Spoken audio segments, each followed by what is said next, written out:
Berikutnya kita akan belajar tentang scope atau lingkup hidup dari suatu parameter. Apa sih kayak belajar biologi lingkup hidup? Nah, jadi scope ini adalah di mana posisi-posisi si variabel kita ini hidup atau di mana posisi-posisi variabel ini bisa kita pakai.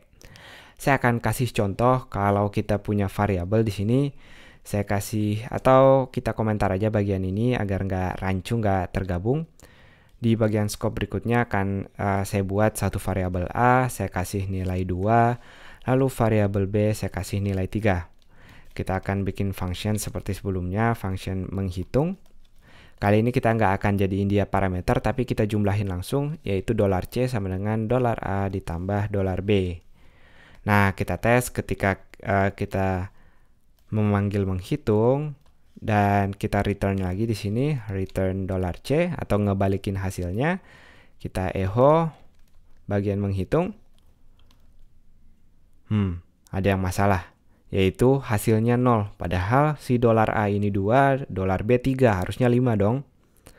Nah, ternyata ini permasalahan pada scope. Jadi, ketika kita menulis fungsi ini dia nggak peduli atau dia nggak tahu tentang variabel yang ada di luar fungsi tersebut. Nah, jadi si $A dan $B ini dianggap satu variabel asing yang nilainya masing-masing adalah 0. Dia nggak peduli mau uang kita banyak di sini, maksudnya angkanya banyak sampai 2 juta, hasilnya tetap 0. Kan kurang ajar, kita udah ngasih angka banyak tapi nggak dipeduli nama dia. Nah, tenang aja. Kita punya bantuan di sini, yaitu keyword kata global. Nah, global ini gunanya untuk ngasih tahu si fungsi ini untuk ngajarin, gaul dong, kita punya variabel di luar. Jangan cuma main di dalam aja, tapi harus kenal ada namanya $A, ada namanya $B. Nah, sekarang kalau kita reload, kita akan lihat hasil yang kita inginkan di sini. Nah, jadi cara untuk nyambungin atau bikin fungsi kita gaul biar dia kenal dengan variabel-variabel di luar atau teman-temannya, kita kasih kata kunci global. Kalau hanya satu tentu kita nggak usah pakai koma dan variabel berikutnya, tapi kalau lebih dari satu tinggal dipisahkan dengan koma seperti ini. Jadi itu tadi caranya tinggal menggunakan keyword global. Ada satu alternatif lagi meskipun saya lebih suka yang pertama ini, menggunakan dolar, lalu tulisannya global segede, dan di dalamnya kita akan naruh sebagai parameter kata kuncinya. Nah, jadi sekarang saya mengakses globals A, kita komentarin dulu, pastiin dia nggak berfungsi.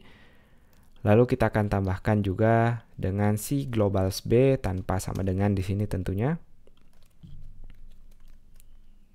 Kalau kita reload sekarang, hasilnya masih sama, pastikan kalau kita ubah jadi 20.030. Nah, ini dia. Dua caranya, kita boleh akses dengan globals seperti ini, atau saya akan komentarin di sini biar teman-teman ada alternatif, atau kita bikin dia tetap $A, tetap juga $B, tapi dengan menggunakan keyword global di bagian atasnya.